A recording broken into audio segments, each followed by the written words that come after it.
Êtes-vous l'une de ces personnes qui récitent le Notre Père sans réaliser son véritable pouvoir? Peut-être l'avez-vous dit 100 fois, peut-être 1000, peut-être avez-vous grandi en l'entendant à l'église, en le répétant avant de vous coucher ou en le récitant avant les repas. Mais vous êtes-vous déjà arrêté pour vous demander pourquoi cette prière? Pourquoi Jésus nous a-t-il donné ces mots exacts? Était-ce juste une simple prière à usage quotidien ou était-ce quelque chose de beaucoup plus profond? Et si je vous disais que dans ces quelques phrases, Jésus révélait un plan de bataille, une connexion divine et la clé ultime pour libérer la puissance de Dieu dans votre vie? Et si je vous disais que cette prière est une arme, une déclaration, un alignement direct avec le ciel lui-même? Le Notre Père n'est pas seulement un rituel, c'est une stratégie, ce n'est pas seulement une récitation, c'est une révélation. Jésus n'a pas seulement dit que c'était une prière que vous pouvez dire avant les repas. Non, il a dit que c'est comme ça que vous devriez prier. C'est une guerre spirituelle. C'est le plan pour approcher Dieu. Une fois que vous aurez compris la profondeur de cette prière, vous ne prierez plus jamais de la même manière. Dans cette vidéo, nous allons vous expliquer le Notre Père comme jamais auparavant. Pour voir pourquoi Jésus a enseigné cette prière et ce que la plupart des gens ignoreront complètement le pouvoir caché derrière chaque phrase. Comment la compréhension de cette prière peut transformer votre relation avec Dieu. Au moment où vous aurez terminé cette vidéo, vous ne réciterez plus jamais cette prière, vous la prierez avec puissance. Si vous êtes de ceux qui ne semblent pas comprendre la profondeur de cette prière, ne vous inquiétez pas. Nous sommes sur le point de la décomposer pour vous d'une manière qui vous fera voir chaque mot, chaque phrase et chaque signification avec un regard neuf.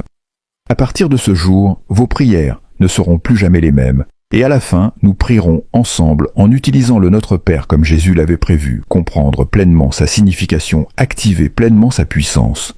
Ce que vous êtes sur le point d'entendre pourrait changer la façon dont vous approchez Dieu pour toujours. Et si vous connaissez quelqu'un qui prie sans se sentir connecté à Dieu, envoyez-lui cette vidéo avant de commencer. N'oubliez pas d'aimer cette vidéo. Cela aide à partager le message de Dieu avec plus de personnes.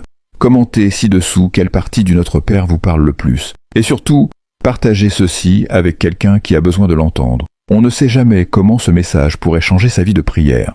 Nous avons créé des vidéos explicatives approfondies sur chaque livre de la Bible pour vous aider à approfondir votre foi et à marcher avec Dieu. Chaque vidéo d'histoire biblique profonde est conçue pour décomposer les Écritures d'une manière simple, claire et profondément percutante. Nous espérons et prions que cette vidéo et chaque message que nous partageons éveilleront quelque chose dans votre esprit, une foi si forte que rien ne peut l'ébranler. Nous avons également transformé certains de nos enseignements les plus puissants en livres électroniques, afin que vous puissiez étudier à votre rythme et approfondir votre compréhension. Consultez la description pour récupérer le vôtre. Cela étant dit, commençons. S'il y a un mot dans la prière du Seigneur qui change tout, c'est le tout premier, Père. Après avoir décomposé ce qu'est vraiment cette prière, un plan de bataille, une stratégie, une connexion à la puissance divine, la leçon la plus importante que nous pouvons en tirer est de savoir à qui nous prions. Jésus aurait pu dire notre Seigneur ou notre Roi. Il aurait pu commencer par « Ô Tout-Puissant, Créateur de l'univers », mais au lieu de cela, il a délibérément choisi de dire « Notre Père ». Ce n'était pas par accident, c'était intentionnel. Beaucoup de gens ont du mal à se connecter à Dieu parce qu'ils le voient quand même comme distant, intouchable et impossible à satisfaire. C'est peut-être ce que vous ressentez parfois. Vous croyez en lui, mais le faites-vous? Connaissez-vous vraiment Dieu quand vous priez? Avez-vous l'impression d'essayer d'attirer l'attention d'un dirigeant tout-puissant qui pourrait être trop occupé pour vous écouter? Ou lui parlez-vous comme un enfant parle à son père aimant? Pensez-y. Si vous êtes parent, comment vous sentez-vous lorsque votre enfant court vers vous? Non pas parce qu'il a besoin de quelque chose, mais parce qu'il veut juste être près de vous. Il se glisse sur vos genoux, il vous serre dans ses bras, il veut juste être avec vous. Le repoussez-vous? Dites-vous « Je suis trop occupé ». Ou votre cœur se gonfle-t-il parce que c'est exactement ce que vous voulez que votre enfant soit près de vous? C'est ce que Dieu désire. C'est pourquoi Jésus a dit « Notre Père ». Pour beaucoup de gens, ce mot « Père » est difficile à prononcer. Peut-être que votre Père terrestre était absent, violent ou impossible à satisfaire. Peut-être qu'il n'était pas là du tout. Et quand vous entendez le mot « Père », cela n'apporte pas de réconfort, cela apporte de la douleur. Mais voici la vérité. Dieu n'est pas comme ça. Il n'est pas un humain imparfait et imparfait. Il est le Père parfait. Il n'est pas comme votre Père terrestre. Il est tout ce que votre Père terrestre aurait dû être. L'ennemi, veut que vous croyiez que Dieu est lointain, froid et indifférent, c'est la plus grande tromperie. Si Satan peut vous convaincre que Dieu est difficile à atteindre, il peut vous empêcher de ressentir la puissance de cette prière. Mais Jésus a brisé ce mensonge avec 2 simples mots. Notre Père. Puis il ajoute quelque chose d'encore plus profond. Au ciel. Lorsque nous disons « Notre Père qui est aux cieux », nous déclarons 2 choses à la fois. Nous sommes ses enfants. C'est une relation, pas seulement une pratique religieuse. Le ciel est notre maison. Nous ne parlons pas seulement à une force cosmique lointaine. Nous sommes connectés au Roi des cieux et c'est là que nous appartenons. C'est ce qui différencie la prière du simple souhait, de la manifestation ou de l'espoir de bonnes choses. Lorsque vous priez, vous parlez à quelqu'un qui vous aime, qui vous connaît et qui a déjà un plan pour vous. C'est exactement pourquoi Jésus nous a dit de commencer nos prières de cette façon. Il nous invitait à une façon différente de penser. Lorsque vous vous présentez devant Dieu, ne venez pas comme un mendiant, venez comme un fils, venez comme une fille. Parce que lorsque vous vous approchez de Dieu comme de votre Père, cela change votre façon de prier. Regardez Jésus. Il a appelé Dieu Père plus de 150 fois dans les évangiles. Il ne nous a pas seulement appris à le dire. Jésus a commencé sa prière en disant « Père, je te remercie de m'avoir entendu. Je sais que tu m'entends toujours. C'est de la confiance, c'est la relation qu'il veut que tu aies. Et quand tu comprendras cela, tes prières ne seront plus jamais les mêmes. Tu ne prieras plus comme quelqu'un qui espère que Dieu écoute. Tu prieras comme quelqu'un qui sait qu'il l'est. Tu ne supplieras pas Dieu pour qu'il t'écoute. Tu te reposeras sur le fait que tu l'as déjà. C'est là que commence le pouvoir. Alors, la prochaine fois que tu dis Notre Père qui es aux cieux, ne dis pas simplement les mots, ressens-les, sens-les, sache ce qu'il déclare en vraiment. Tu es son enfant. Le ciel est ta maison, et quand tu pries, ton Père écoute. Si appeler Dieu notre Père change la façon dont nous l'approchons, alors ce que Jésus dit ensuite change la façon dont nous le voyons. Que ton nom soit sanctifié. Combien de fois as-tu prononcé ces mots sans réfléchir à ce qu'ils signifieront réellement ? Le mot « sanctifié » n'est pas quelque chose que nous utilisons dans la conversation quotidienne. Il signifie « saint »,« sacré »,« mis à part ». Mais Jésus ne nous apprenait pas seulement à dire que le nom de Dieu est saint. Nous apprenait à vivre comme tel tout au long de la Bible. Les noms sont plus que de simples étiquettes. Ils représentent l'identité, l'autorité et la réputation. C'est pourquoi le nom de Dieu est si important. C'est son essence même. Dans Exode 3, lorsque Moïse demande à Dieu quel est ton nom, Dieu répond « Je suis qui je suis ». À ce moment-là, Dieu ne donnait pas seulement à Moïse un nom pour l'appeler, il déclarait sa nature éternelle et immuable. Lorsque Jésus nous dit de prier « Que ton nom soit sanctifié », il nous rappelle que nous parlons au Dieu dont le nom est au-dessus de tout nom. Mais voici ce que la plupart des gens oublient. Il ne s'agit pas seulement de dire le nom de Dieu avec respect, il s'agit de la façon dont nous vivons. Lorsque nous disons « Que ton nom soit sanctifié », nous faisons une déclaration. Le nom de Dieu est saint, nous devons donc le traiter comme saint. Le nom de Dieu est sacré, nos vies doivent donc refléter ce caractère sacré. C'est là que cela devient réel. Si vous dites « Que ton nom soit sanctifié », mais que vous vivez comme si Dieu n'était qu'une option et non une priorité, le pensez-vous vraiment si vous l'appelez Seigneur, mais que vous ignorez ses commandements? Honorez-vous vraiment son nom? Si vos paroles sont remplies de louanges le dimanche, mais que votre action le renie lundi, sanctifiez-vous vraiment son nom? Jésus ne nous enseignait pas seulement une phrase, il nous appelait à un style de vie. Pensez au monde dans lequel nous vivons aujourd'hui. Le nom de Dieu est utilisé en vain chaque jour. Dans les films, la musique et le langage courant, les gens utilisent le nom du Tout-Puissant comme si ce n'était rien. Mais dans les Écritures, le nom de Dieu est puissant. Dans l'Ancien Testament, les Israélites avaient une si profonde révérence pour le nom de Dieu qu'ils ne le prononçaient même pas quand les scribes écrivaient le nom de Dieu. Ils s'arrêtèrent de se laver les mains et prenaient une nouvelle plume juste pour l'écrire, parce que c'était si sacré. Mais aujourd'hui, les gens le disent sans réfléchir. Certains s'en moquent, même, et voici la question, sommes-nous différents ? Vivons-nous vraiment d'une manière qui montre au monde que le nom de Dieu est mis à part ou nous fondons-nous en le traitant avec désinvolture? Le nom de Jésus est puissant dans Philippiens. De 9 à 11, il est dit que Dieu l'a élevé à la plus haute place et lui a donné le nom qui est au-dessus de tout nom afin qu'au nom de Jésus tout genou fléchisse dans les cieux, sur la terre et sous la terre et chaque langue reconnaît que Jésus, Christ est Seigneur, c'est la puissance de son nom. Ce n'est pas ordinaire, c'est sanctifié. Quand Jésus chassait les démons, il le faisait en son nom. Quand les disciples guérissaient les malades, ils le faisaient en son nom. Quand nous prions en son nom. Donc, Quand nous disons que ton nom soit sanctifié, nous prenons un engagement à honorer son nom dans notre façon de parler, un engagement à représenter son nom dans notre façon de vivre, un engagement à révéler son nom à un monde qui a oublié sa puissance. Regardez ce qui se passe autour de nous. Les gens n'ignorent plus Dieu, ils s'opposent à lui. Son nom est chassé des écoles, de la culture, de la vie publique. L'ennemi sait que s'il peut retirer le nom de Dieu, il peut retirer la crainte de Dieu, mais nous sommes appelés à nous démarquer. Alors, quand vous priez, ne vous contentez pas de dire les mots, demandez-vous si ma vie sanctifie le nom de Dieu. Est-ce que je vis d'une manière qui montre au monde qui il est vraiment ? Parce que lorsque vous comprenez vraiment ce que signifie dire que ton nom soit sanctifié, vous ne prierez plus jamais de la même manière. Si prier que ton nom soit sanctifié est un engagement à honorer le nom de Dieu, alors ce que Jésus dit ensuite est encore plus radical, que ton règne vienne à première vue. Cela ressemble à une simple phrase, un beau sentiment religieux. Mais si vous comprenez vraiment ce que cela signifie, vous réaliserez que c'est un cri de guerre quand Jésus nous a dit de prier que ton règne vienne.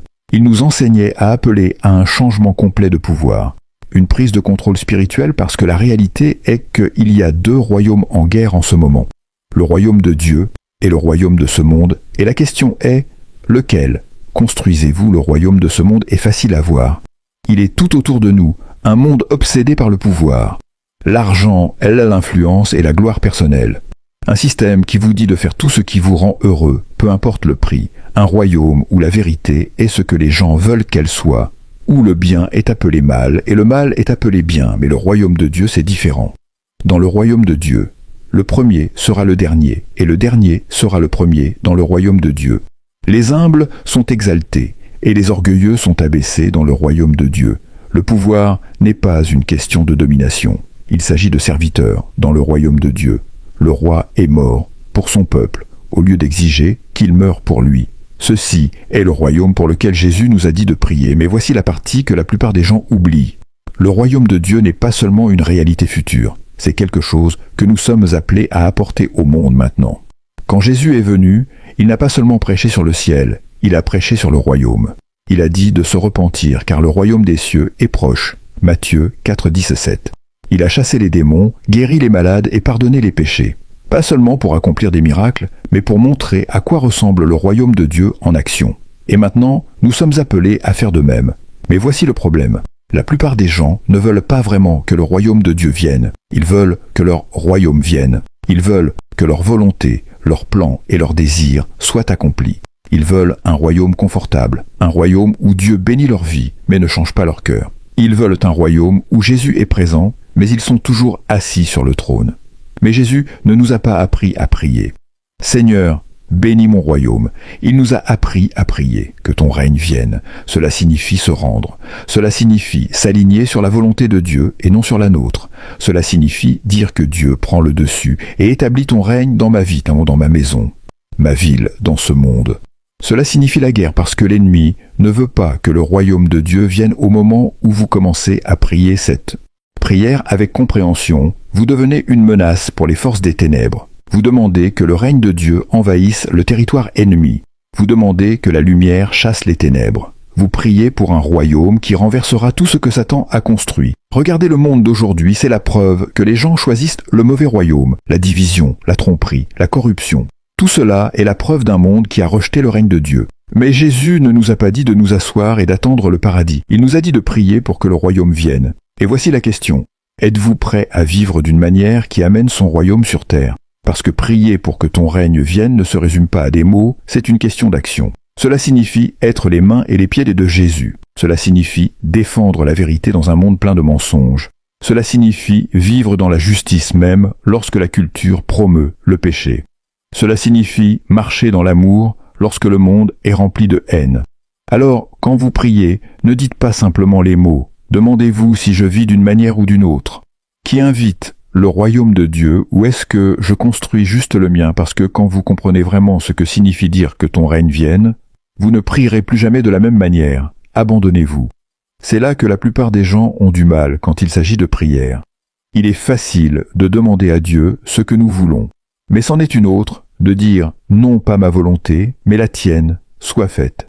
Cette seule phrase « que ta volonté soit faite sur la terre comme au ciel » est l'une des parties les plus puissantes, mais les plus difficiles du Notre Père, Parce qu'à ce moment-là, nous ne disons pas seulement des mots, nous choisissons de faire confiance au plan de Dieu plutôt qu'au nôtre. Nous reconnaissons que ses voies sont plus élevées, même lorsque nous ne comprenons pas. Pensez-y. Avez-vous déjà prié pour quelque chose en croyant si désespérément de tout votre cœur que c'était la bonne chose à faire, seulement pour que Dieu dise non? Peut-être que vous avez supplié Dieu de sauver une relation, mais elle s'est quand même terminée. Peut-être que vous avez prié pour un travail et que quelqu'un d'autre l'a obtenu. Peut-être que vous avez demandé la guérison, mais la souffrance est restée. C'est dans ces moments-là que cette partie du Notre Père devient réelle, parce que l'abandon ne consiste pas seulement à dire des mots, il s'agit de faire confiance à Dieu quand sa réponse est différente de ce que nous voulions. Jésus lui-même nous a donné l'exemple dans le moment le plus intense de sa vie. Dans le jardin de Gethsémani, le poids de la croix pesait sur lui. Il savait ce qui allait arriver. La trahison, la douleur, l'humiliation, la séparation du Père, et il a prié: Père, si tu veux, éloignez de moi cette coupe, que non pas ma volonté, mais la tienne soit faite. Luc 22, 42. Cette prière n'était pas facile, elle n'était pas sans émotion, c'était une bataille. Mais à ce moment-là, Jésus nous a montré à quoi ressemble le véritable abandon.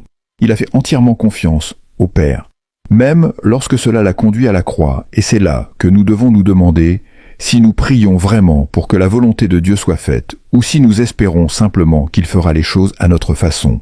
C'est une question difficile, parce que l'abandon est difficile. Cela signifie abandonner le contrôle. Cela signifie dire « Dieu, même si cela ne se passe pas comme je le veux, je te fais confiance ». Cela signifie croire que son plan est plus grand que ce que nous pouvons voir en ce moment. Regardez les histoires dans les Écritures.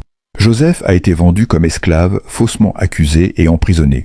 Il aurait pu abandonner de penser à Dieu. Français l'avait abandonné, mais il ne l'a pas fait. Il avait confiance que la volonté de Dieu se déroulait même à travers la souffrance. Et à la fin, il est devenu commandant en second en Égypte, sauvant d'innombrables vies. Ou pensez à Paul, il rêvait de répandre l'évangile librement. Mais au lieu de cela, il s'est retrouvé battu. Naufragé et emprisonné, pourtant dans ses chaînes, il a écrit des lettres qui façonneraient toute la foi chrétienne. Pourquoi ? Parce qu'il avait abandonné ses plans pour le plus grand dessein de Dieu, et maintenant, amenons cela à aujourd'hui. Combien de fois luttons-nous contre la volonté de Dieu sans même nous en rendre compte? Nous courons après les choses, forcer les situations, ou sommes frustrés lorsque la vie ne va pas comme nous le souhaitons, mais quand nous prions vraiment que ta volonté soit faite, nous donnons à Dieu la plume, et lui disons « Écris l'histoire comme tu vois le mieux », et c'est là que la vraie paix se trouve. Alors, voici le défi. La prochaine fois que vous priez, ne dites pas simplement ces mots, pensez-les, demandez-vous « Est-ce que je fais vraiment suffisamment confiance à Dieu pour abandonner mes plans pour les siens ?» Parce que si nous désirons vraiment que sa volonté soit faite sur terre comme au ciel, elle doit commencer par nous. Il y a une raison pour laquelle Jésus n'a pas dit « Donne-nous ce mois-ci notre pain mensuel » ou « Donne-nous cette année notre pain annuel ». Il a dit « Donne-nous aujourd'hui notre pain quotidien ». Il ne s'agit pas seulement de nourriture, c'est une question de dépendance, c'est une question de confiance. Il s'agit de se libérer de l'illusion que nous pouvons subvenir à nos besoins sans Dieu. C'est là que tant de gens luttent, parce que dans un monde qui nous dit de planifier, économiser et sécuriser notre avenir, Jésus nous dit de compter sur Dieu jour après jour. Pensez-y un instant. Combien de fois êtes-vous resté éveillé la nuit à vous soucier de l'argent de votre travail, de la façon dont vous allez subvenir aux besoins de votre famille?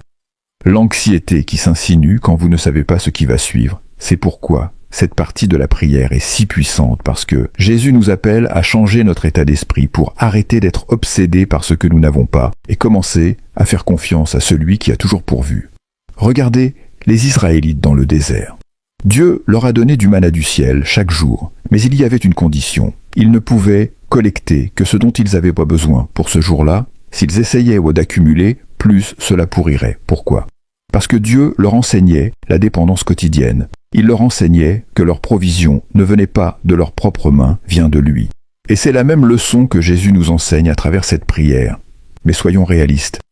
C'est difficile, tout le monde aux États-Unis veut la sécurité. Nous voulons savoir que nous sommes prêts pour les 5, 10, 20 prochaines années.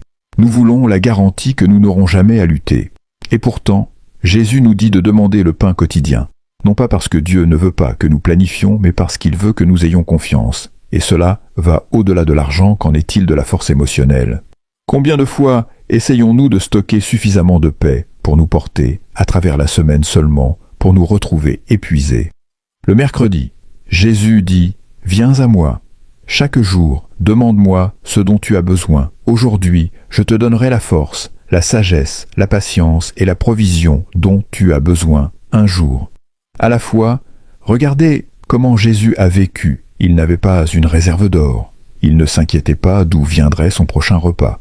Il comptait complètement sur le Père, nous donnant l'exemple. Et la vérité est que lorsque nous commençons à vivre de cette façon, en faisant confiance à Dieu quotidiennement, plutôt que d'accumuler des ressources pour la sécurité, nous faisons l'expérience de la liberté que le monde ne peut pas offrir. Parce que l'anxiété s'estompe lorsque nous réalisons que nous sommes dans les mains d'un fournisseur fidèle maintenant. Pensez à la culture d'aujourd'hui, la pression pour atteindre l'obsession de la richesse.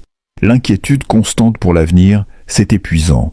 Mais Jésus dit, laissez tomber, demandez ce dont vous avez besoin aujourd'hui. Faites-moi confiance pour gérer demain.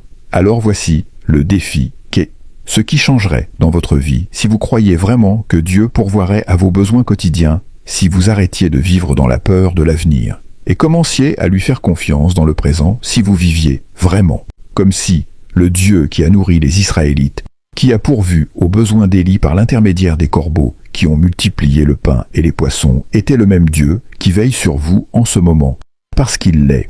Donc, la prochaine fois que vous priez cette partie du Notre Père, ne dites pas simplement les mots « Feu, guérissez-les », ignorez, pensez-y. Vous êtes-vous déjà senti éloigné de Dieu, mais ne pouviez pas vraiment comprendre pourquoi? Peut-être que vous priez, lisiez votre Bible, même en allant à l'église, mais quelque chose ne tournait pas rond. Jésus nous donne la réponse ici. Le manque de pardon nous empêche de faire l'expérience de la plénitude de la miséricorde de Dieu. Cela endurcit nos cœurs, déforme nos prières et nous maintient piégés dans un cycle de douleur. Jésus l'a clairement dit dans Matthieu 6, 114 à 15, quand il a dit que si vous pardonnez aux autres quand ils pêchent contre vous, votre Père céleste vous pardonnera aussi. Mais si vous ne pardonnez pas aux autres leurs péchés, votre Père ne pardonnera pas vos péchés. C'est une réalité terrifiante, signifie que si nous nous accrochons au ressentiment, nous nous coupons du pardon dont nous avons désespérément besoin. Regardez la parabole du serviteur impitoyable dans Matthieu 18. Un homme avait une dette impayable envers un roi, et le roi, dans sa miséricorde, lui a tout pardonné. Mais qu'a fait l'homme? Il s'est immédiatement retourné et a refusé de pardonner à quelqu'un qui ne lui devait qu'une petite somme. Lorsque le roi l'a découvert, il a jeté l'homme en prison en disant « N'aurais-tu pas dû avoir pitié de ton compagnon de service comme j'en ai eu envers toi ?» C'est exactement ce qui arrive quand nous refusons de pardonner. Nous avons été pardonnés, une dette incommensurable. Chaque péché, chaque échec, chaque moment de rébellion contre Dieu. Et pourtant, nous nous accrochons si souvent à des offenses insignifiantes. Nous disons « Mais ils m'ont blessé, mais ils ne le méritent pas, mais ils ne se sont même pas excusés. Mais méritons-nous le pardon ? Sommes-nous venus à Dieu parfaitement purifiés, nous excusant pour chaque péché avant qu'il ne choisisse d'envoyer Jésus ?» Romains 58 nous dit que lorsque nous étions encore pécheurs, Christ est mort pour nous. Cela signifie que nous pardonnons, non pas parce que les gens le méritent, mais parce que nous ne l'avons pas fait. Le mérite non plus. Et soyons clairs, cela ne signifie pas prétendre que ce qu'ils ont fait était bien. Cela ne signifie pas permettre aux personnes toxiques de revenir dans votre vie. Cela ne signifie pas ignorer la douleur. Cela signifie les libérer, les remettre à Dieu en disant « Je refuse de laisser cette amertume prendre racine en moi. Je refuse de laisser leurs actions contrôler mon cœur. » Et voici la belle partie, le pardon. Ne les libère pas seulement, il vous libère. Des études montrent même que s'accrocher à l'amertume augmente le stress, endommage votre système immunitaire et conduit à la dépression. Pendant ce temps, ceux qui pardonnent connaissent une plus grande paix, une meilleure santé et une espérance de vie encore plus longue.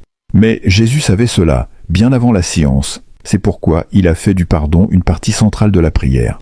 Maintenant, parlons de l'autre côté. Si nous sommes honnêtes parfois, nous sommes ceux qui ont besoin du pardon.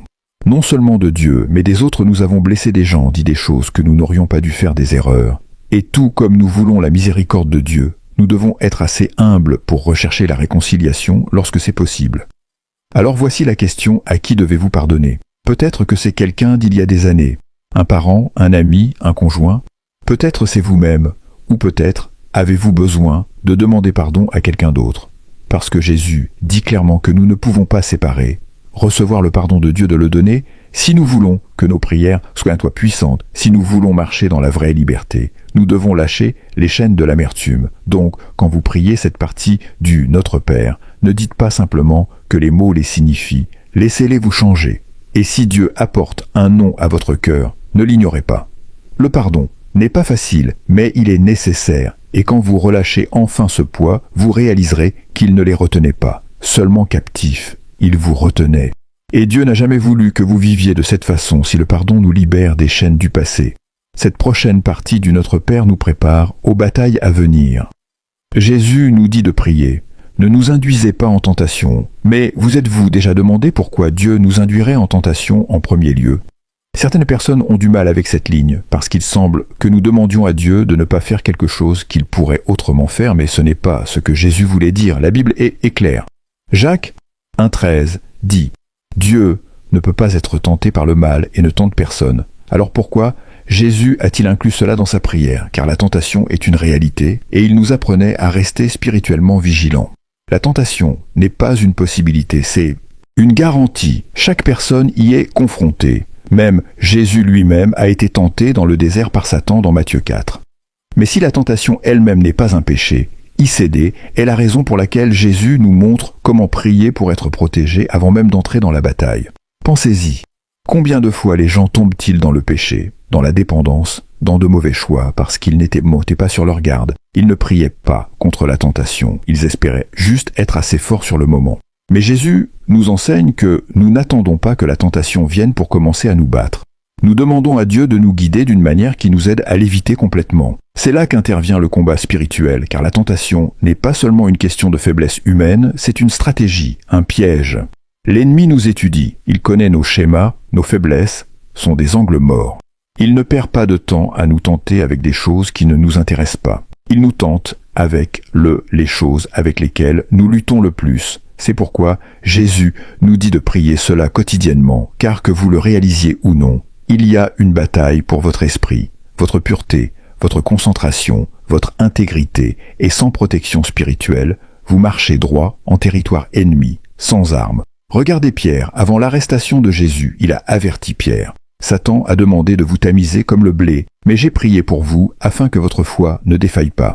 Luc 2, 1230 et 1 à 32. Jésus n'a pas dit à Pierre d'être juste fort, il l'a couvert de prière. Mais qu'a fait Pierre? Il s'est appuyé sur sa propre force, il a ignoré l'avertissement de Jésus, et lorsque la tentation est venue, il a renié Jésus 3 fois. Mais comparez cela avec Joseph dans Genèse 39. Lorsque la femme de Piper a essayé de le séduire, il ne s'est pas assis là à appâter, il n'a pas essayé de résister par ses propres forces. Il a couru, il s'est immédiatement retiré de la tentation. C'est la différence entre ceux qui tombent et ceux qui résistent. Ceux qui résistent ne prient pas seulement après leur chute, ils prient avant même d'être en danger, ils restent en avance sur l'attaque, ils demandent à Dieu non seulement la force de résister, mais aussi la sagesse d'éviter. Et voici quelque chose de puissant. 1 Corinthiens 10 et 13 dit que Dieu est fidèle. Il ne permettra pas que vous soyez tentés au-delà de ce que vous pouvez supporter. Mais lorsque vous êtes tentés, il fournira également une issue, ce qui signifie qu'il y a toujours une échappatoire, peu importe ce à quoi vous faites face. Dieu fournit toujours une issue, mais nous devons la prendre. Alors comment vivons-nous cette partie du Notre Père? D'abord, nous devons rester vigilants. Pierre 58 nous dit d'être sobre et vigilant. Votre adversaire, le diable, rôde comme un lion rugissant à la recherche de quelqu'un à dévorer. L'ennemi est toujours à l'affût d'une opportunité. Nous ne pouvons donc pas nous permettre de vivre avec insouciance. Deuxièmement, nous devons surveiller nos influences. La tentation vient souvent de ce que nous laissons entrer dans nos esprits, à travers les divertissements, les relations, les conversations. Si vous luttez contre la luxure, mais que vous regardez du contenu impur, vous nourrissez la chose même contre laquelle vous priez. Si vous priez pour la patience, mais que vous vous entourez de personnes toxiques, vous rendez plus difficile la résistance à la colère. Et troisièmement, nous devons courir vers Dieu et non pas simplement nous éloigner du péché. Trop de gens essaient de résister à la tentation par leur propre force, mais la clé n'est pas seulement de résister, c'est de remplacer Jacques. 4,7 dit de se soumettre à Dieu, de résister au diable, et il fuira loin de vous. Remarquez l'ordre, de se soumettre d'abord à Dieu, puis de résister. Ne combattez pas simplement le péché. Vous vous remplissez de quelque chose de plus fort, donc la question est de savoir si vous réagissez simplement à la tentation, ou si vous priez contre elle avant qu'elle ne vienne. Restez-vous spirituellement vigilant, ou marchez-vous dans les pièges de l'ennemi sans armure? Jésus nous a donné cette partie de la prière pour une raison, car la tentation est réelle, la bataille est réelle, et si nous ne nous préparons pas, nous tomberons. Mais la bonne nouvelle, Dieu nous a déjà donné les armes dont nous avons besoin pour gagner. La question est de savoir si nous les utiliserons. Si Jésus nous dit de prier contre la tentation, alors cette partie suivante du Notre Père va encore plus loin. Mais délivre-nous du mal, non seulement en évitant le péché, mais en invoquant la puissance de Dieu pour nous en sauver. Ce n'est pas seulement une prière de protection, c'est une déclaration de guerre, car le mal n'est pas une idée idée, ce n'est pas seulement un concept. Le mal est réel, et que nous le reconnaissions ou non. Nous sommes dans une bataille chaque jour. Pensez-y. Pourquoi Jésus inclurait-il cela si ce n'était pas nécessaire? Pourquoi nous apprendrait-il à prier pour délivrance s'il n'y avait pas de force réelle à l'œuvre essayant de nous éloigner de Dieu? Éphésiens 6:12 le dit clairement. Car nous ne luttons pas contre la chair et le sang, mais contre les dominations, contre les autorités, contre les puissances cosmiques sur ce présent. Ténèbres contre les forces d'Iraito, ou les forces spirituelles du mal, dans les lieux célestes. En d'autres termes, le vrai combat n'est pas ce que nous voyons, c'est ce que nous ne voyons pas. Les batailles que nous menons dans nos esprits, dans nos familles, dans nos luttes, ne sont pas seulement des problèmes physiques, ils ont des racines spirituelles. Et pourtant, combien de fois essayons-nous de mener ces batailles par nous-mêmes?